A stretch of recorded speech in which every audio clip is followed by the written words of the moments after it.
Bonjour. Dans le cadre des trucs et astuces de l'orthographe, aujourd'hui nous allons voir de quelle façon orthographier correctement ON, c'est-à-dire ON ou ONT. Mais dans un premier temps, un très rapide petit passage théorique. Donc ON correspond à un pronom personnel qui est un pronom personnel donc à la troisième personne du singulier. En revanche, ONT est le verbe ou l'auxiliaire avoir qui est conjugué au présent de l'indicatif à la troisième personne du pluriel. Donc maintenant en vert, quels sont les trucs et astuces pour orthographier correctement ON?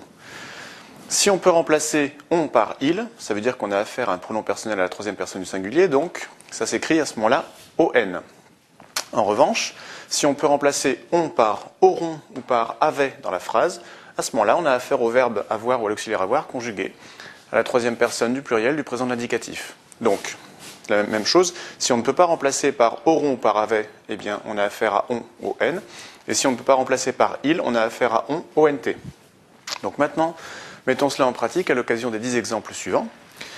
Premier exemple, les propos qu'on rapporte sont souvent imprécis.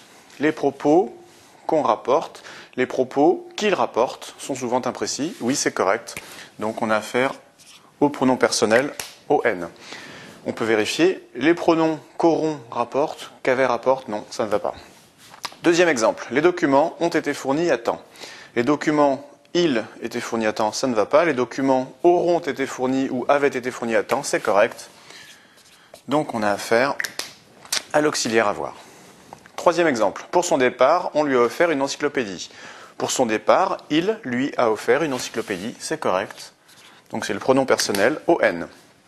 Quatrième exemple, hier, on était tous sous pression. Hier, il était, on va enlever le tous, hier, il était sous pression. C'est correct. Donc c'est bien le pronom personnel ON. Cinquième exemple. Ils ne lui ont rien expliqué. Ils rien expliqué, ça ne va pas. Ils ne lui auront rien expliqué. Oui, effectivement. Ils ne lui avaient rien expliqué. Donc, là, c'est bien le verbe avoir. Troisième personne du pluriel du présent de l'indicatif. Exemple 6. Veuillez signer l'original qu'elles vous ont envoyé. Veuillez signer l'original qu'elles vous ils envoyé. Non. Veuillez signer l'original qu'elles vous auront envoyé ou qu'elles vous avaient envoyé. Effectivement. Donc là, on a affaire à l'auxiliaire avoir, ONT. Exemple 7. Actuellement, on procède au contrôle des données. Actuellement, il procède. Oui, effectivement, c'est correct. Donc, pronom personnel ON. Actuellement, il procède au contrôle des données. Exemple 8. Les projets ont tous été acceptés. Les projets, ils, tous, été acceptés. Non. Les projets auront tous été acceptés. Oui, ça convient. Donc, on a affaire à l'auxiliaire avoir, ONT. Exemple 9, ils ont pris la voiture de service. Ils pris la voiture, non ça va pas. Ils auront pris la voiture de service, oui. Ou ils avaient pris la voiture de service. Donc encore une fois, auxiliaire avoir, ONT.